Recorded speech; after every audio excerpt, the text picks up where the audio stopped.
Gente, ontem nós recebemos várias, não foi uma, não foram duas, foram várias mensagens de moradores da Grande Vitória relatando picos de energia. Tá lá, tá tudo bem, tá dormindo, tá com o ventilador lá te refrescando, do nada cai a energia. Pois então, a Josileia, por exemplo, no bairro Canaã, em Viana, a Maiara, em Vitória, disse inclusive, Vanessa, que queimou a geladeira, máquina de lavar da sogra e o prejuízo é grande, viu? Não é barato não, viu, gente? A Lamide Jardim da Penha também disse que tem tido vários transtornos há muitos dias, muita gente, né, comentando sobre esses picos de energia que aconteceram principalmente no fim de semana, mas que vêm sendo recorrentes.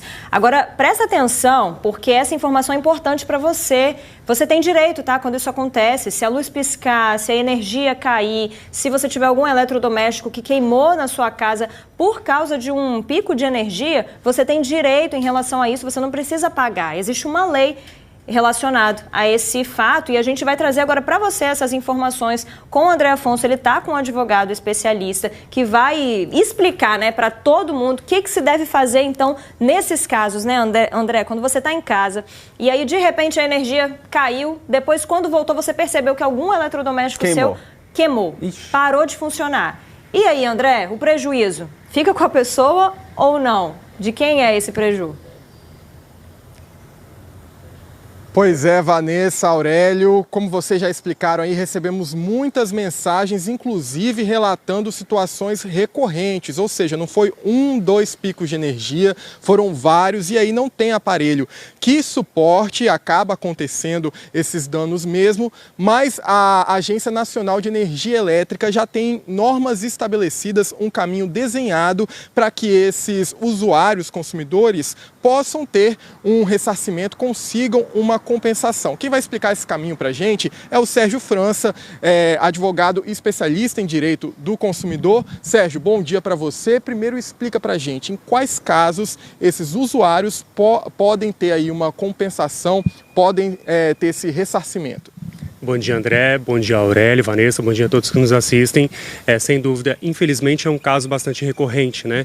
Quando você tem essa oscilação ou queda de energia elétrica e aí quando volta o consumidor ali se depara com um equipamento queimado ali na sua casa. Muitas vezes um equipamento ali de utilização essencial, como o refrigerador, por exemplo, que acaba ali acondicionando itens não perecíveis e ele acaba ficando ali no prejuízo. Mas justamente como você disse, nós temos a resolução normativa número 1000 de 2021, no qual a Agência Nacional de Energia Elétrica estabelece uma série de requisitos ali para que o consumidor possa ser indenizado, né? A própria resolução chama de indenização em caso de danos elétricos. E no próprio site mesmo da distribuidora tem ali um ícone, né, que você clica ali e faz esse pedido administrativo de ressarcimento de danos. Então, nesses casos, quando o consumidor sofreu ali um dano material, ele teve um equipamento queimado por conta dessa oscilação, retorno abrupto, né, também que a gente chama no fornecimento de energia, fornecimento esse que deveria, né, pela Constituição e pelo Código de Defesa do Consumidor, ser ininterrupto, não poderia sofrer qualquer tipo de interrupção, ele tem direito sim de ser indenizado ali e receber de volta o valor daquele aparelho, ou caso também a distribuidora queira, pode efetuar o conserto desse aparelho ou substituir por um novo. Inclusive, o senhor falou que essas situações costumam ser até muito comuns. Você mencionou que é tudo através de um link disponibilizado pela concessionária, um site que a pessoa entra, faz a solicitação. Quão burocrático é esse processo? É de fato uma coisa fácil que o usuário sozinho consegue entrar no site e pedir isso ou tem que chegar no ponto de contratar um advogado? Sim, esse procedimento administrativo ele é bastante comum porque ele tem que ser acessível a todo e qualquer consumidor, né, de acordo com a resolução normativa, né, que prevê isso aí. Então, no caso, ele vai clicar nesse ícone, ele vai dar início a esse procedimento administrativo, né, de solicitação de ressarcimento. A própria resolução também prevê uma série de prazos, por exemplo, a distribuidora ela pode optar por fazer uma visita técnica para poder verificar justamente se foi a oscilação ou queda de energia que ocasionou, né, ali aquele defeito no aparelho. Então ela tem um prazo ali de 15 dias, né, para poder fazer essa inspeção. tem também esse prazo depois para poder dar o retorno, né, se esse pedido foi deferido ou não. E se esse pedido foi deferido, ela tem um prazo de 20 dias para fazer esse ressarcimento, pagar, né, essa indenização, ou mesmo consertar o aparelho ou entregar um novo. Esse procedimento ele é facilitado no âmbito administrativo. Agora, se houver a recusa, né, nesse pedido de indenização, aí sim o consumidor tem que procurar um PROCON do seu município, PROCON do estado, ou mesmo o Poder Judiciário com um advogado de sua confiança. E o que o usuário tem que provar na hora de fazer esse pedido? Nos termos do Código de Defesa do Consumidor, nós temos ali a figura do consumidor como vulnerável nessa relação de consumo. Então, nós temos uma série de regras e princípios que garantem a facilitação da defesa dos interesses do consumidor. Então, assim, são as provas que a gente costuma dizer, né? São as provas mínimas possíveis de serem realizadas ali, produzidas pelo consumidor. Ele vai colocar toda a descrição do equipamento, vai tirar foto, faz um vídeo. Muitas vezes o consumidor não tem a nota fiscal, né? Se tiver, ótimo, mas se não tiver, ele faz a descrição, pega o número de série e tudo mais. Ele pode ali elaborar 2 orçamentos, né? Também com valores. Se possível, também pedir um laudo também que ateste por essa assistência técnica ali para o conserto do aparelho, que ateste que esse defeito ocorreu justamente em razão da oscilação ou queda da energia, para provar essa responsabilidade da distribuidora. Mas é um procedimento bastante facilitado, que visa justamente a proteção integral dos interesses do consumidor. E só rapidamente, uma coisa que eu acho interessante mencionar, porque é uma situação muito presente na nossa realidade hoje em dia, é que o advogado, o Sérgio, estava explicando para a gente que até em situações de crime, né, quando, por exemplo, um criminoso rouba uma fiação do padrão para fora e isso causa algum dano no fornecimento de energia, até nesses casos o cliente tem direito a reembolso se tiver algum prejuízo? Correto, porque também é um caso que infelizmente a gente vê muito hoje em dia, né? Ali acaba o furto de fiação, né, de cobre, e muitas vezes acaba danificando a própria fiação elétrica. E aí o consumidor fica ali à mercê, né, fica sem energia, tem uma interrupção indevida no fornecimento desse serviço que é essencial. Então o que a gente costuma dizer? Do padrão para dentro, responsabilidade do consumidor, porque muitas vezes pode ter um problema ali na fiação ou mesmo uma instalação indevida. Agora, padrão para fora, a responsabilização da distribuidora, que é justamente em razão do risco do negócio, né? Se ela está prestando esse serviço, ela tem um dever integral de indenizar e garantir que esse serviço ele seja adequado, eficiente e ininterrupto.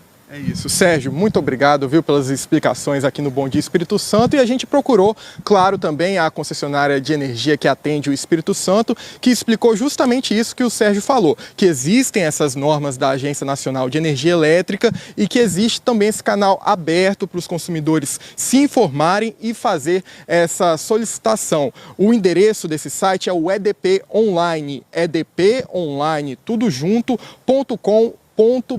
Por lá os consumidores podem se informar e fazer essa solicitação. E a gente também perguntou para a concessionária de energia sobre os casos específicos que a gente recebeu as mensagens aí dos moradores, e para dar um retorno sobre esses casos, eles mencionaram que eles precisariam de mais informações sobre o número das instalações elétricas para poder dar esse retorno mais completo. Mas fica aí, então, pelo menos o caminho facilitado pelo qual os consumidores podem ter acesso a esse ressarcimento, conforme o advogado explicou. Mais uma vez, edponline.com.br, Vanessa e Aurélio.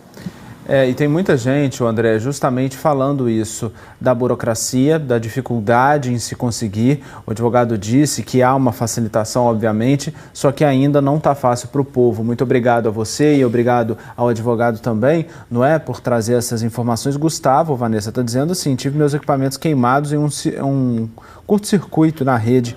Vários vizinhos reclamaram junto à EDP, uma grande burocracia para o ressarcimento na indenização dos aparelhos. Gustavo, de Vila Velha, falando isso para a gente também. O Weber, ele chegou a entrar na justiça. Olha só. Estou na justiça há 1 ano. Perdemos 5 aparelhos depois de uma descarga elétrica aqui em casa. Então, realmente, o que os nossos telespectadores estão dizendo, né, é que não é tão fácil, viu? Como é que é o nome do telespectador que você acabou de falar comigo, com a gente? Foi o Gustavo, de Gustavo, Vila Velha. Ele disse que ele fez o processo todo certinho, né? Para falar que ele tinha tido esse prejuízo dentro de casa com esses picos de energia, não conseguiu. E agora o Weber falando então que ele recorreu à justiça e que ele está há 1 ano para tentar o ressarcimento desses 5 aparelhos então eletrodomésticos que queimaram na casa dele depois de uma descarga elétrica.